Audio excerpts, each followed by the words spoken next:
SwayamPrabha. Digital India. Educated India.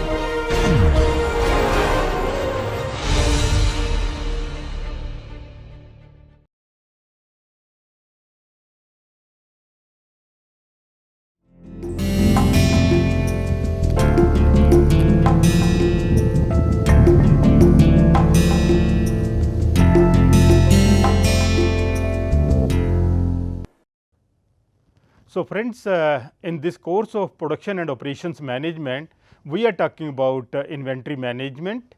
We said that inventory is a necessary evil. It has certain purpose to be achieved. Without keeping inventory, it is not possible to run the system. It is more like a lubricant in a system. If the lubricant is not there, you will have friction and won't be able to run the system. If lubricant is too high, then also it will have its reduce the efficiency of the system.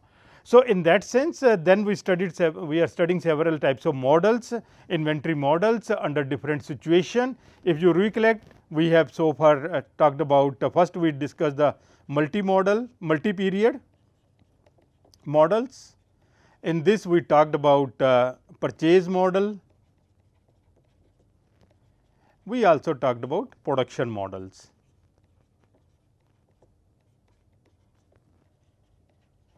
And in each of this we talk about without shortages as well as with shortages. So, in total we studied 4 different where the shortages with shortages permitted. So, 4 such models we studied there. Then we also studied single period model. These are all we studied were deterministic model. And then we studied single period probabilistic model.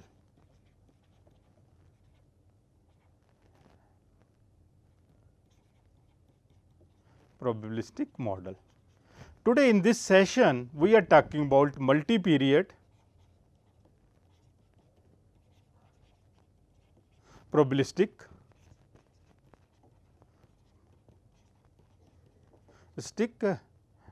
models. So, let us see again we start with the diagram. In the deterministic model, if you recollect, we discussed the time versus quantity graph, and we said that in a purchase system, you purchase a quantity Q in a purchase system, in a Q system.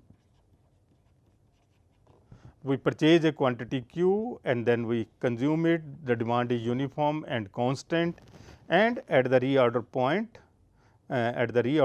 we place the order. And this reorder point is based on the lead time. Depending upon the lead time, so this time is called lead time. So, here we are presuming that demand is constant and uniform, and lead time is also constant and uniform. This is our deterministic model. Let us see what will happen if this model is a probabilistic model. When I say probabilistic model, it can be 2 reasons. One is demand is not constant, demand is probabilistic, demand is uncertain. Second is lead time is also not constant, lead time is also uncertain. So, first let us see if the demand is uncertain. What will happen? If the demand is uncertain, rather than having a line like this, we will have a phenomenon like this. So, like this. So, there may be a, or if I, so it is going to be like this.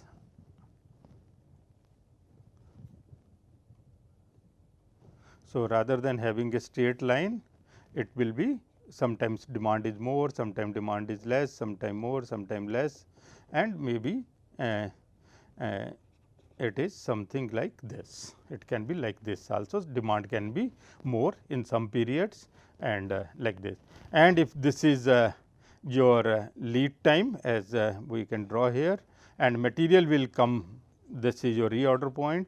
Material is expected to come here, but your item may be getting exhausted here, and by the time material is coming, there is some shortages in the system. So, because of the change in the demand, because of the fluctuation in demand, or there may be more demand during the lead time. So, in that case you will find there are shortages occurring in the system. If there is more demand during this period, if there is more demand during this period, if there is more demand during this period, suppose that demand is more in this period, you will get the lead time bit early. But if there is more demand during the lead time period, then you will be ending up exhausting your inventory, and that will have a impact. So, it is the uncertainty during lead time that has a impact on the system performance, and to overcome this, one option is we have to keep some kind of a safety stock, we have to keep some kind of a safety stock here. So, that if my demand increases, even then I am in a position to serve the customer from the safety stock.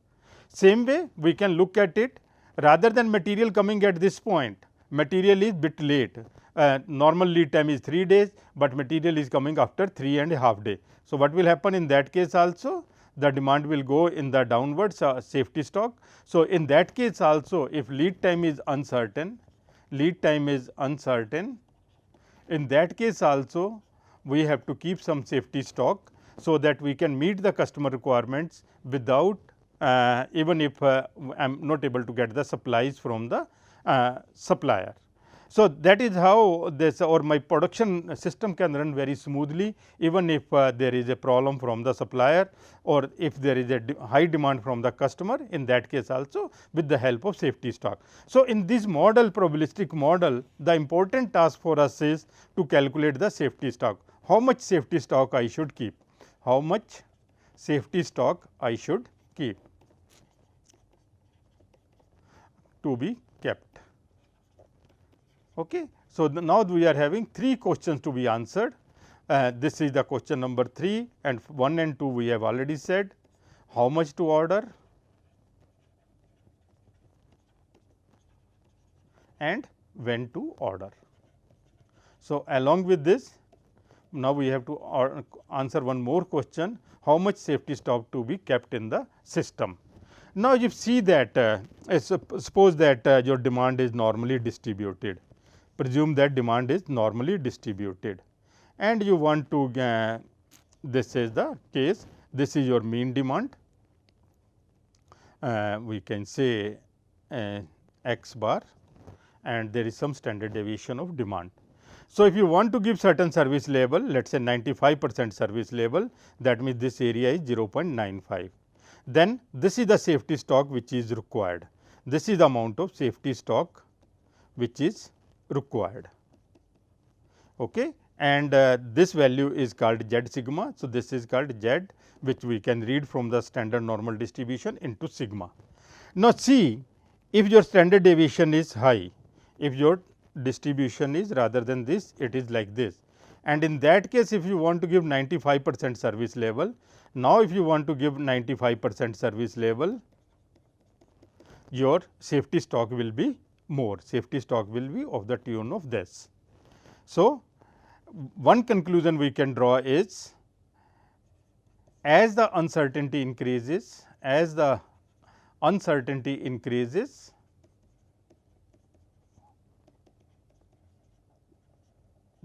safety stock increases. So, we have to keep in mind that if there is high uncertainty in the demand, you will find you need more safety stock. Second important thing which we can say, rather than 95% service level, if I need 99% service level, if I need 99% service level, in that case also my safety stock requirement will increase. So, as the service level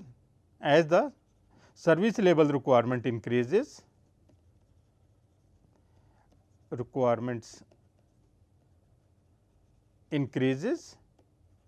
the safety stock increases. This we can read from this formula also. Z is a function of safety stock. More the safety stock, higher is the value of Z, and second is the sigma. So, safety stock is a product of service level and the uncertainty. So, two factors are affecting the safety stock to be kept into the system. So, how much to be kept in the system? This will depend upon how much is the uncertainty in the system and what service level you want to operate with. Okay. Now, one option we are having as a proactive option, before finding out the safety stock, can I do something to decrease the uncertainty with the help of information technology, with the help of other means that also we will discuss in this unit. So, first option is to reduce the uncertainty in the system, so that the requirement of safety stock decreases. As we are saying, inventory is a necessary evil. So, if we keep more safety stock, there will be more cost associated with it. So, first option is to try to work out a reduction in the uncertainty of in the demand or uncertainty in the lead time. If we are able to reduce the uncertainty in demand or uncertainty in lead time, definitely our safety stock requirement will be less and cost of operating the system will also be less. And if we are not able to do, then obviously we have to keep safety stock to meet the customer's expectation, to meet the customer demand. So, friends, with this small discussion, now let us see three different models. Model 1, where only demand is uncertain and lead time is constant. We are saying demand is uncertain and lead time is constant. Second is demand is constant and lead time is uncertain, and third is where both are uncertain. Third is both lead demand and lead time are uncertain. Okay, let us see these three cases, and this third case is a generic case which combines the first two cases. Let us see one by one. So, this is what I was trying to tell you, that it is the uncertainty in demand, waviness in the demand which affects, and if the demand increases rather than coming like this, it has already increased, slope has changed, and because of that you are finding that there is a shortage, and to cope up this shortage we have to keep the safety stock. So, three cases: variable demand and deterministic lead time, deterministic demand and variable lead time, variable demand and variable lead time. So, the variability in demand during lead time and service level required affects the amount of safety stock required. So, it is this particular fluctuation in demand will not affect the lead time, the safety stock requirement. It is the portion which is during the lead time. This portion is important in calculating the safety stock. So, we are not the concern for us is what happens when we have placed the order and still we have to receive the order. So, during that time if demand increases, that will lead us to the shortages, or we are not able to receive the material on time, that will also lead to the shortages. So, let us take case number 1, variable demand and deterministic lead time. So, we will calculate safety stock as well as we will calculate the reorder point. Consider this: average daily demand is shown by a symbol D dash, L is the lead time, sigma D is the standard deviation of daily demand, Z is the number of standard deviations corresponding to the service level requirements, and then safety stock will be equal to, as we said, that Z into sigma during lead time, and this is equal to Z into sigma D into the lead time, root of, as we are using the theorem and central limit theorem. Based on that, we are saying that this is the standard deviation of for during period of lead time. If the lead time is more, the uncertainty or the standard deviation during lead time will be high, and sigma d is the standard deviation of the daily demand. So, from this formula we will calculate, and let us take one example also. So, this is the relationship for safety stock, and this is the demand during lead time. Earlier also you recollect, we were calculating the reorder point only this much, D into L was the reorder point, but now safety stock is also going to be added. Let me show you here.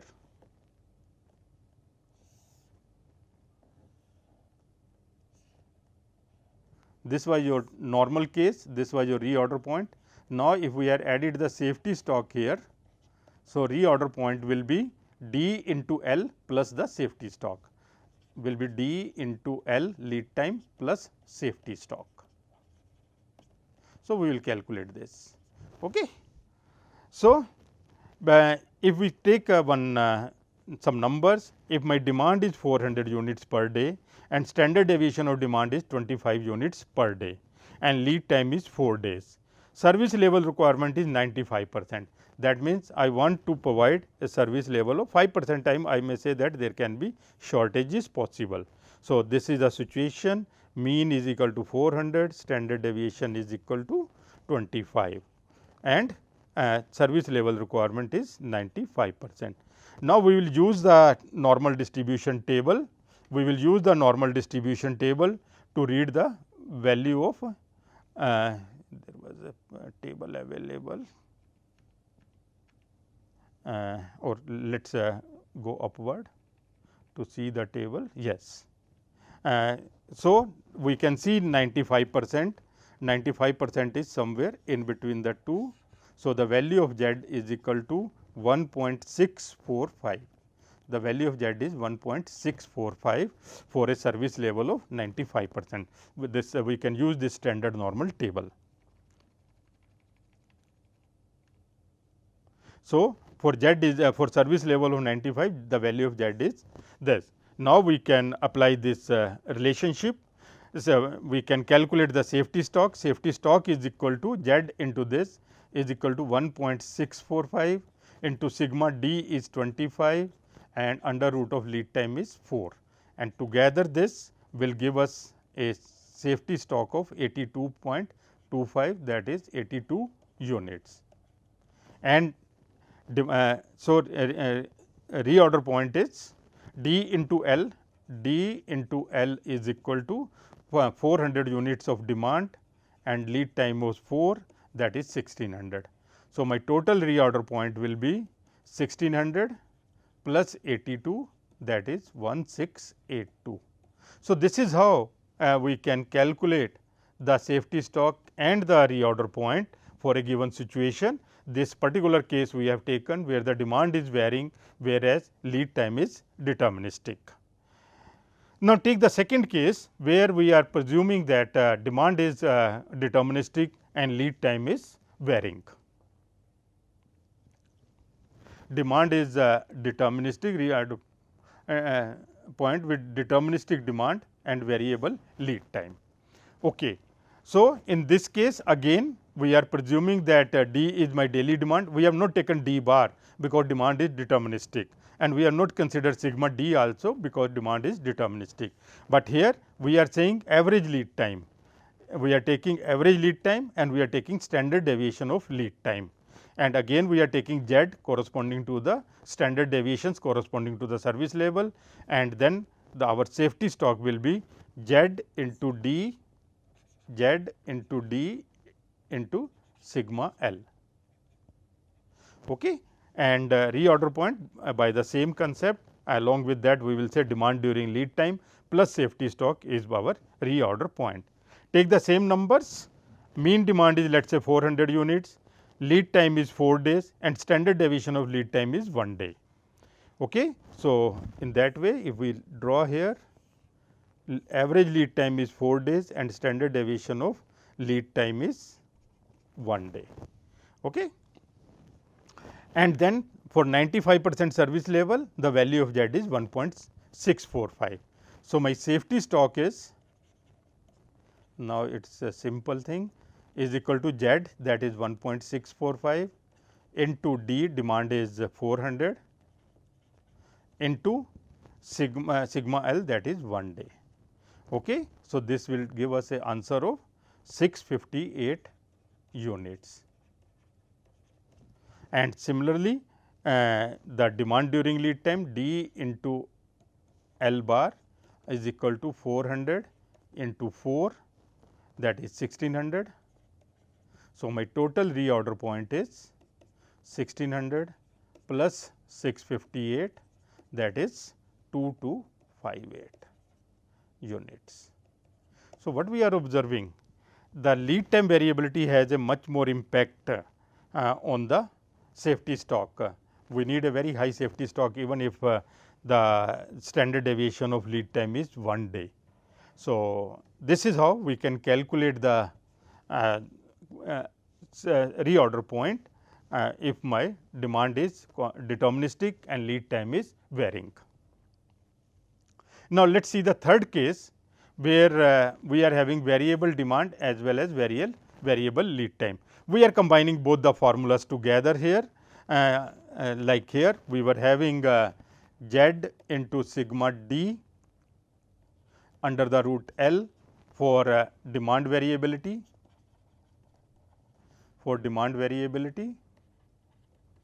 and we were having formula of Z into D into sigma L for lead time variability. So, these are two standard deviations we are having during demand. We know that by the theorem of variance, variances are connected, standard deviation are not connected as addition, rather variances are connected with this. So, the total variance of these two uncertainties, the total uncertainty due to these two component of uncertainty will be given by this. So, same way we have derived this relationship from the previous two components. So, if two components are together, so their uncertainty or their standard deviation will be given by theorem of variance. So, take the same example, mean demand is 400, standard deviation of demand is 25, lead time is 4 days and standard deviation of demand is lead time is 1 day. And for 95% we are taking 1.645. So, with this we can calculate the safety stock as 1.645 plus Z into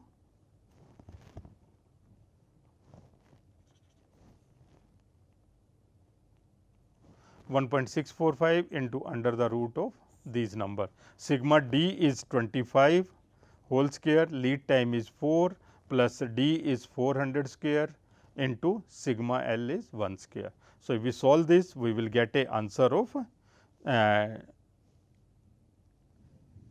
663. There is some problem, 663.3. So, we will get a 663 as our 403 into 1.6, 663 units we will get as our safety stock, and then based on this reorder point we will add another 1600. So, 2263 will be 1600 plus 663. So, this will be this is 663 units, yes. So, this will be 3622. So, my reorder point is 2263 units. So, this is how we can determine the reorder point for a case when we are having a multi-period inventory system and queue system of multi-period inventory system where demand is uncertain and the lead time is also uncertain. So, in that case we need to have extra stock which is called safety stock. So, in this case 663 units extra we have to keep in our stock to take care of the variability in lead time as well as variability in the demand. Okay, now moving forward, now we are talking about another model which is periodic review system with uncertain demand, with uncertain in demand. In the periodic review system, the inventory status is reviewed at the end of the period. We have said that P1, P2 and then rather than reviewing perpetually as in the Q system. So, that is we have already discussed about the P system. So, here then there is two things, one is there is a periodic review and then there is a lead time also. You have done the review at this point of time and you have placed the order equivalent to this is your level T and this is another. So, two levels you are maintaining and based on that you are placing the order and order is equal to in the previous case we were taking S and small s. So, if by at the quantity stock level is Q1 at the first review, the order size will be S minus Q1. The order size is S minus Q1. So, by the time this quantity is coming, there is some consumption also. So, you will get the maximum stock here. Similarly, at this point of time, you are placing a order. If the Q2 is the quantity available, so your second order will be of S minus Q2. So, like this you are keep on placing the order and based on the lead time material will come bit late. So, we have to work in this particular type of a inventory system. Now, let us see further.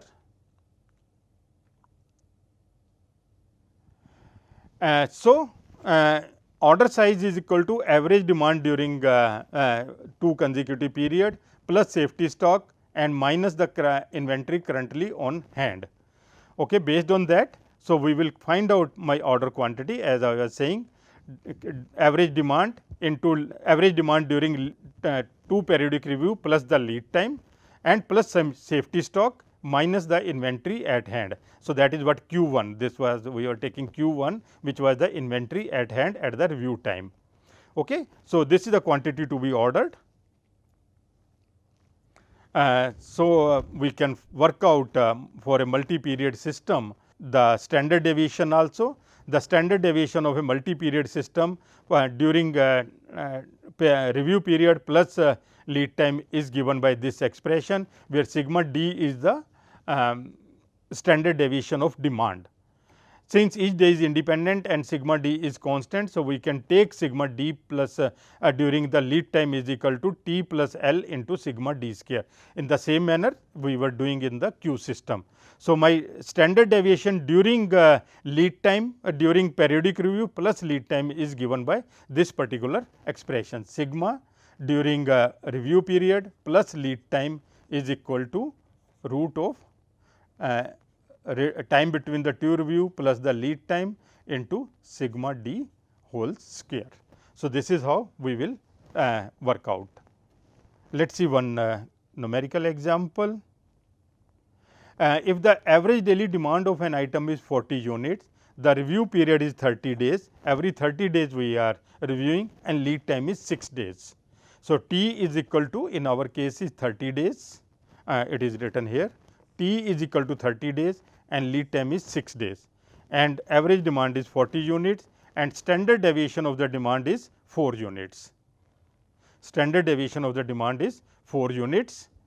Then the retailer has a set a policy of satisfying 96% of demand from the item stocked. For a 96%, the value of Z is 1.75, which we can read from the normal distribution table. And the daily demand has a standard deviation of 4 units, we have already written here. Calculate the order quantity, how much order to be placed when at the time of review. So, we will first calculate the standard deviation during the lead time plus the review period. This is equal to sigma d root into square of 30 plus 6.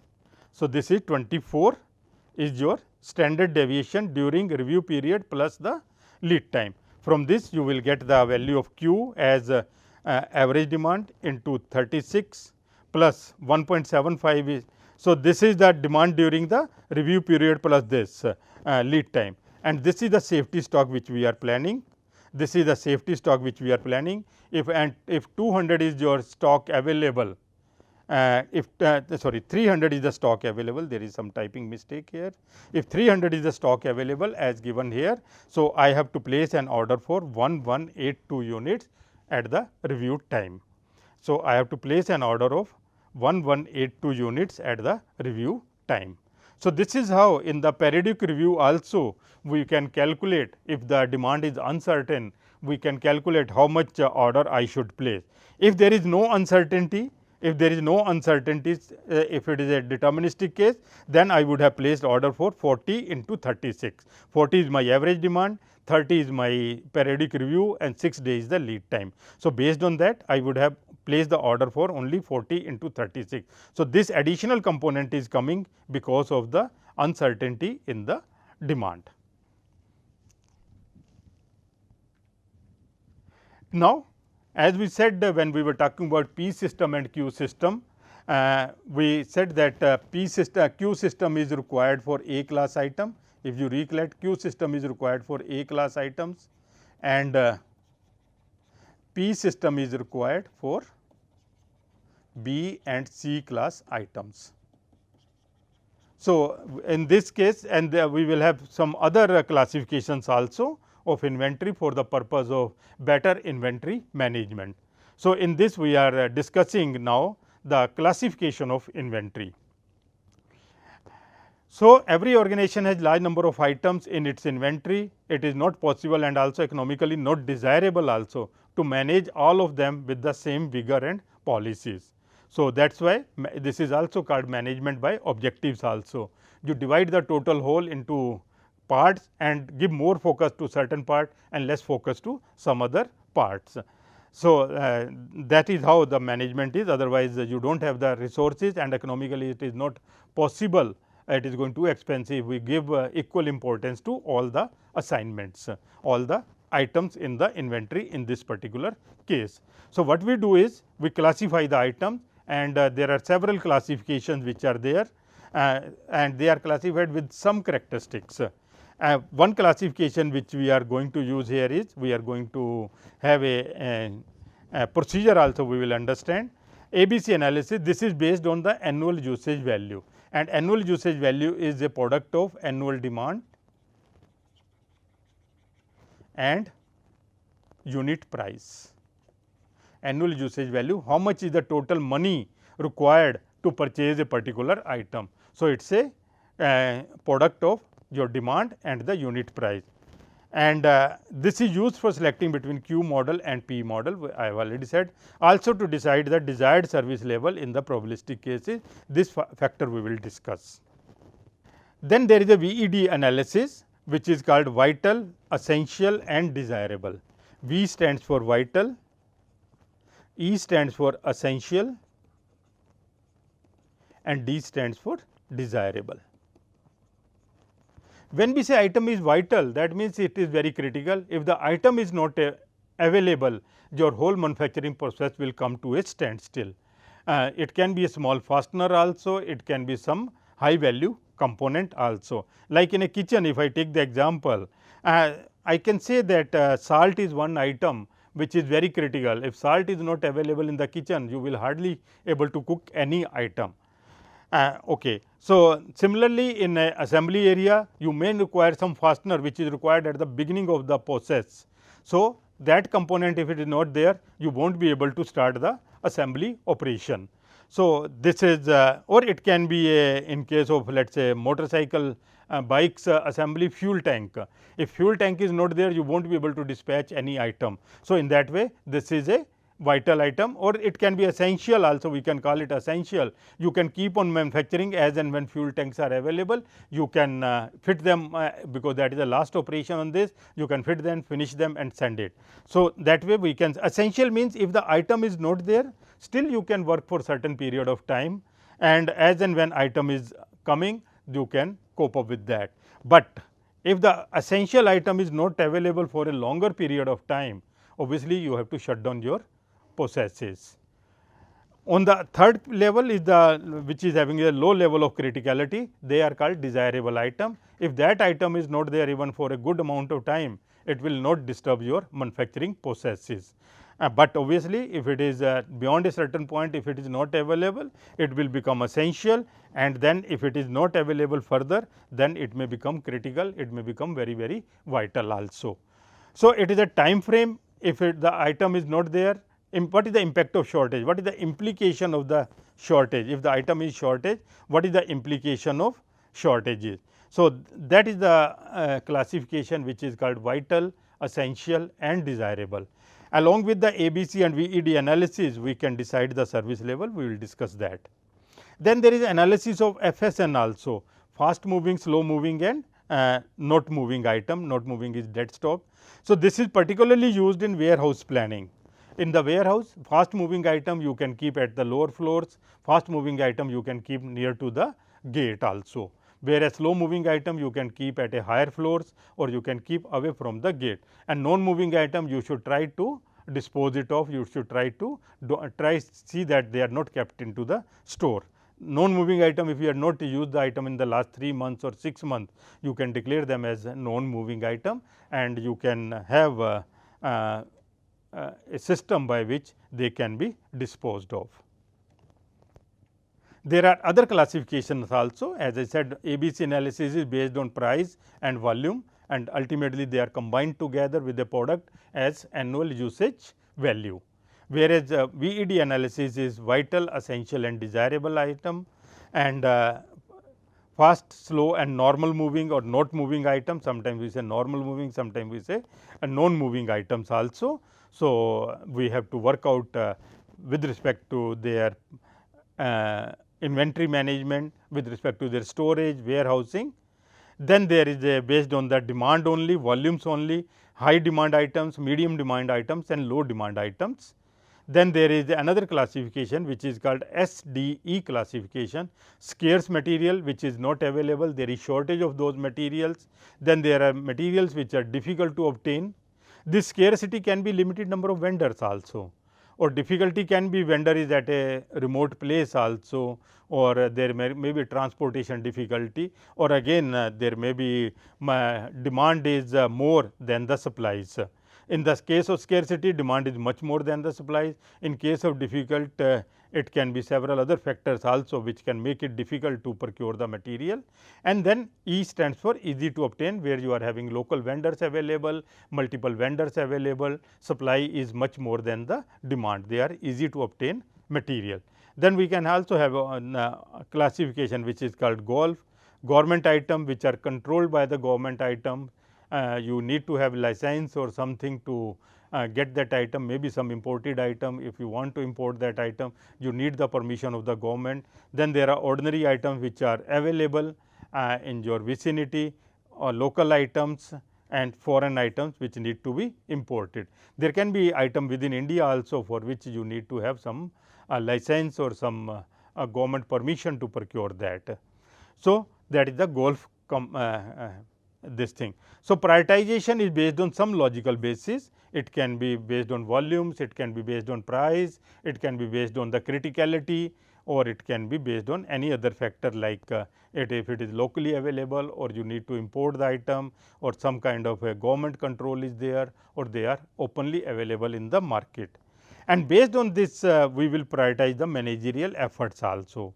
We will put more effort to those items where more efforts are required, and there may be other items where we can keep it in a routine manner, or lower level officers can look into that. But for the critical items, for the high value items, maybe a better, more rigor or a higher level attention is required.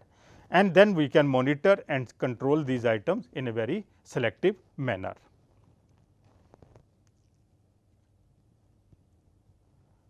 So, let us talk about ABC analysis first. ABC analysis, also called parity analysis or 80-20 rules, or significant few and insignificant many.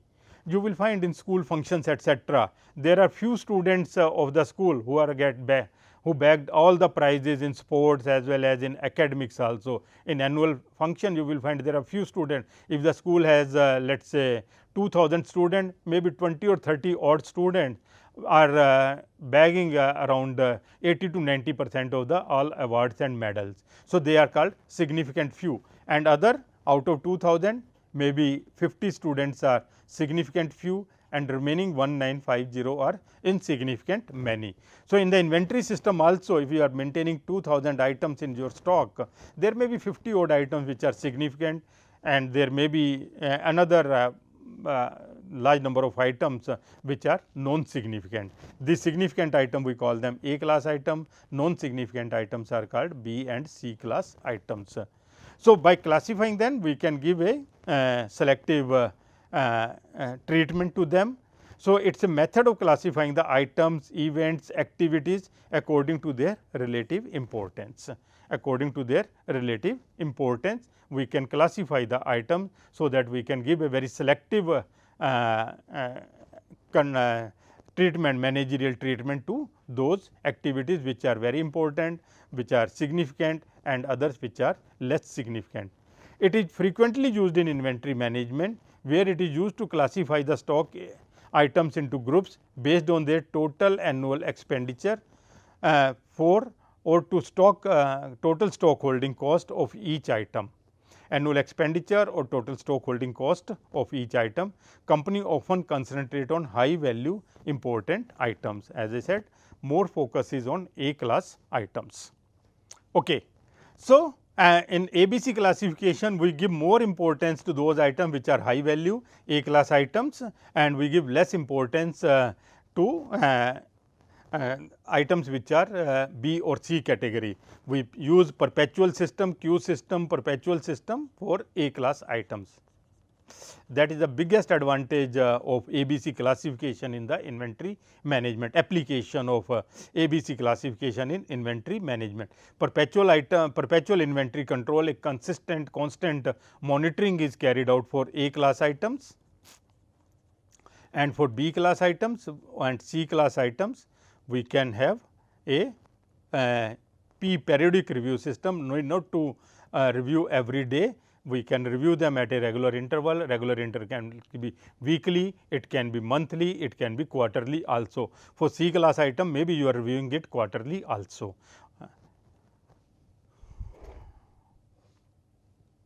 So, let us see the procedure part of it, how to classify. We have to collect the information of all the items in the inventory, that is item number, description, unit cost and annual demand. So, we can make a table like this. We can make a table like this here in the page. We can keep on doing those steps also, and we can keep on making the application also.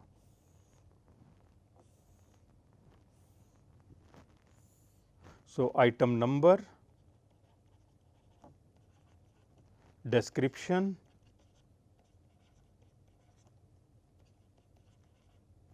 unit cost and annual demand. Okay. Like this. So, we will collect the information of all the items in the inventory, item number, description, unit cost and the annual demand. Then we find the total value called annual usage value of each item by multiplying unit cost with the annual demand. Let us see that. So, we need one more column here, where we will calculate the annual usage value. We will calculate the annual usage value. Let us take one item to understand the item number 1. Let us say this is some casting. Unit price of this is let us say 75 rupees, and in a year you need to have purchased 1000 units of this. So, 75,000 is the annual usage value. So, this is how we can calculate the annual usage value of this particular item. Similarly, there can be item number 2, which has a unit cost of 5 rupees, but this need to be purchased 10,000 units. So, that will have a annual usage value of 50,000. There is item number 3, which has a unit price of 10, but only 10 units need to be purchased. So, annual usage value is 100. There may be item number 4, which has a unit price of 60, and these are required 2000 units of this are required. So, my annual usage value will be 1,20,000. So, like this, for all the items in the inventory, maybe 2000 items in the inventory, we will calculate the annual usage value of these 2000 items. So, in this manner we will calculate the annual usage value of these items in this particular table.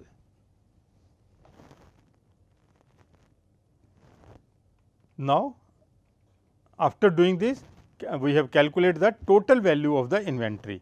Now, we will calculate the total value here. We will make the total value of this inventory which is there. Annual, how much inventory we are keeping, that is the total value of the this. Let us make it total. Let us say this comes out to be let us say 5 lakhs. Example sake, let this turns out to be 5 lakhs. Okay. Calculate the percentage value of each item. Calculate the percentage value of each item. Now, convert these numbers into percentage, make this 100, and then we can say that 75,000 divided by 5 lakhs, we can say this is around we can say 75 divided by 500 like this.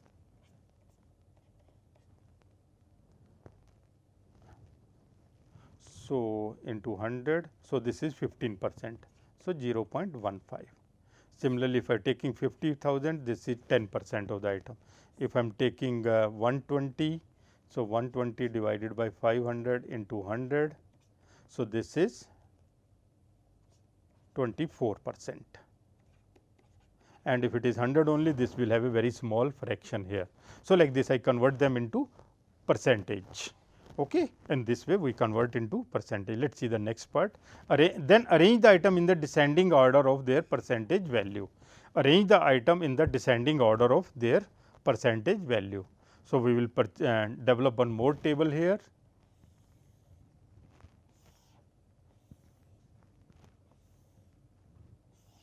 Item and percent annual usage value.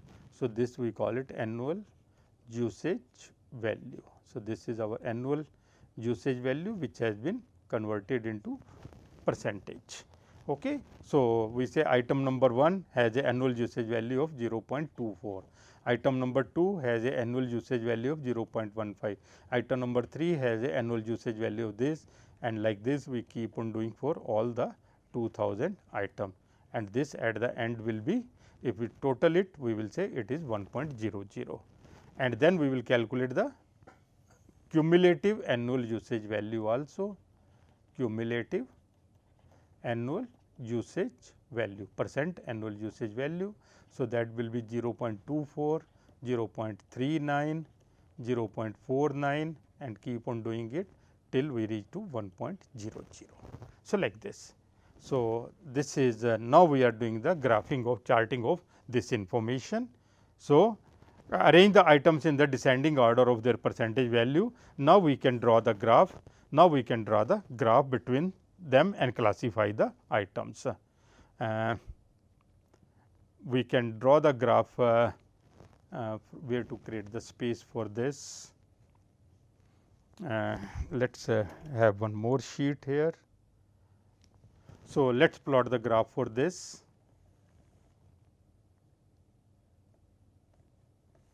On this side we are having item number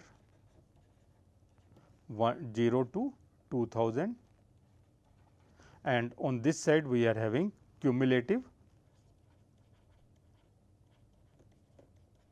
annual usage value. Okay. So, item number 1 has a usage value of 0.24, let us say this is 100, this is 50, this is 0.25, this is 0.75, this is 0.50. So, first item has this, and together then 39 somewhere here, then third point is 0.49 somewhere here.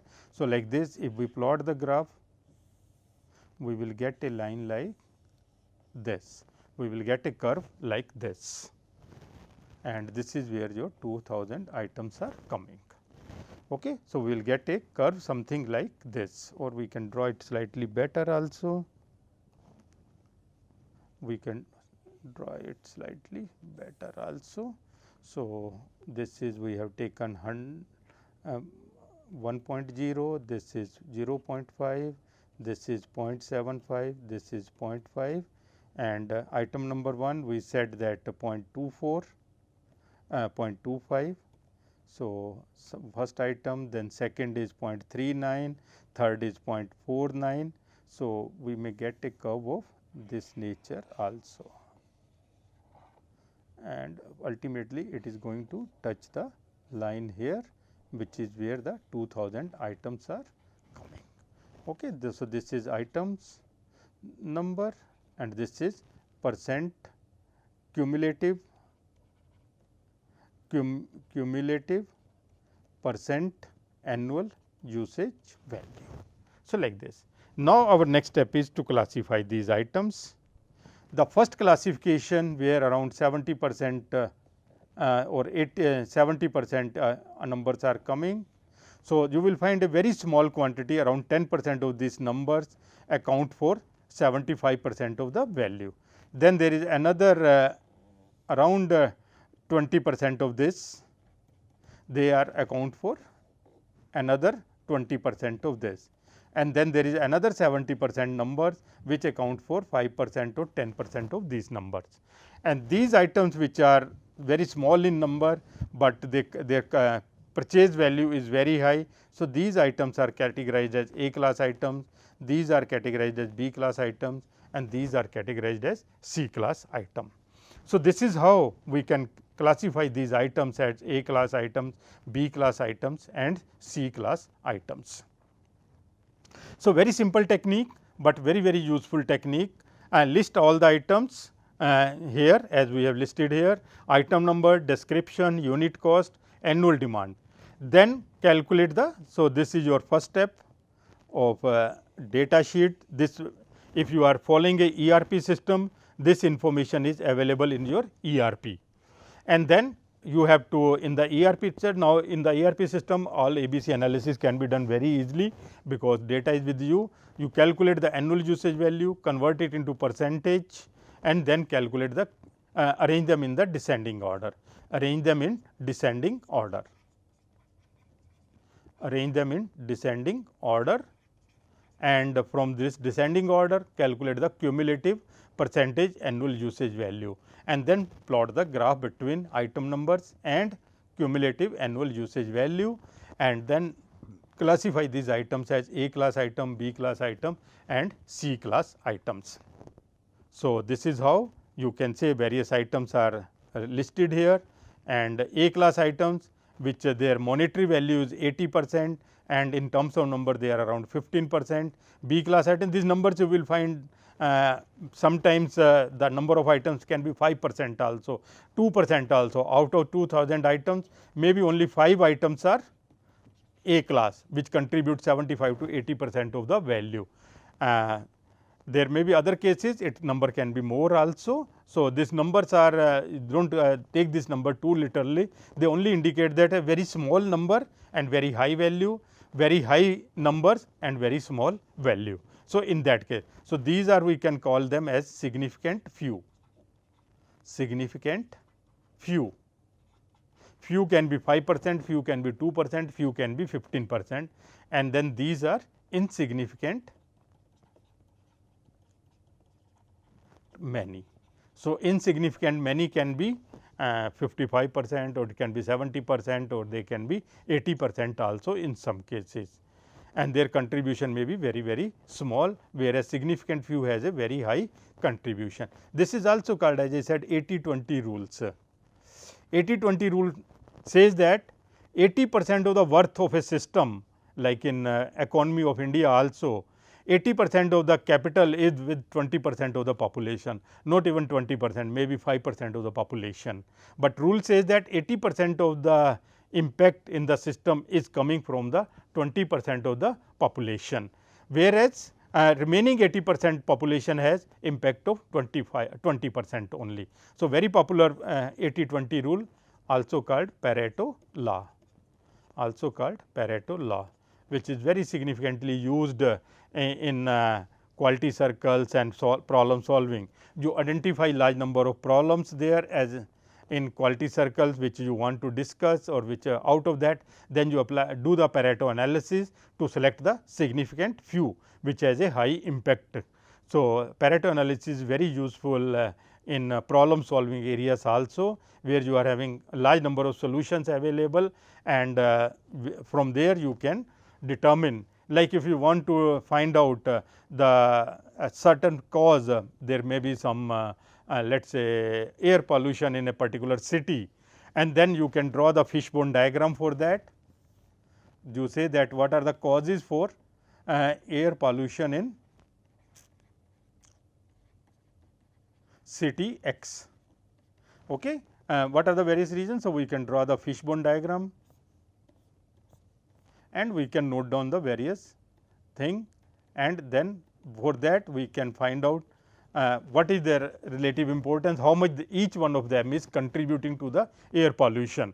And then you will find, out of, if you are listed 100 such causes, out of the 100 causes maybe 2 or 3 are accounting for 80 to 70 or to 80% of the air pollution in that city. So, if you want to control, put a control on those 2-3 factors, and that you will see that a big impact will come on the system. Similarly, in a manufacturing area, there is a product which is warranty or complaints are coming from the market, from the users. If you see the complaints and you start draw them on a fishbone diagram, and you find out the frequency of these complaints, complaint due to reason A, B, C, D, A1, A2, A3, B1, B2, B3, and make a list of that. And then you will find only 3-4 such causes are there, which are responsible for 80 to 90% of the complaint. And if you are able to address these 3-4 causes, you will be able to improve the system a lot. So, this is the application of ABC in other than the inventory areas. It can be in the quality management also, you can use this ABC analysis. You can find out what are the causes for the defects, what are the causes for customer complaints. It can be applied in a restaurant also, where you are taking the feedback, or airlines also, they are taking the feedback from you, and then if they analyze the feedback, they will find there are 3-4 causes which are major concern of most of the passengers. So, that way ABC classification is very versatile tool. Similarly, when there is some unrest in the city also, you might have seen close to the elections, etc., or say what the governments are doing, what the police is doing. They just round up few people which are significant, which are they are finding that they are more troublesome people. They arrest them, keep them in a lockup for few days till election is done, and they are able to run the election smoothly, or like this. So, they just round off, or they keep an eye on those anti-social element, non-social elements, and by that, by having a control on very few people in the society, they are able to have a very good environment in the society. So, that is the purpose of this 80-20 rule, Pareto law, ABC analysis, which can be easily handled. Similarly, when there is some cyber crimes and other things are there, if you see that there are few areas which are responsible for many such kind of crimes, etc., also. So, if you can handle those areas, you can very easily make the city safe. So, that is the application of ABC analysis in areas other than the inventory management also. So, in the next session, we will talk about other classification, VED classification, as well as we will talk about how this ABC classification and VED classification together can be used to find out the service level. If you see that in our previous examples on uncertainty on probabilistic model, we said that we are taking 95% service level. Who will decide whether I should go for a 95% service level or 99% service level? This can be decided based on one classification of ABC and VED classification together taken, that we will discuss in our next class also. So, with this we close this session. Thank you so much.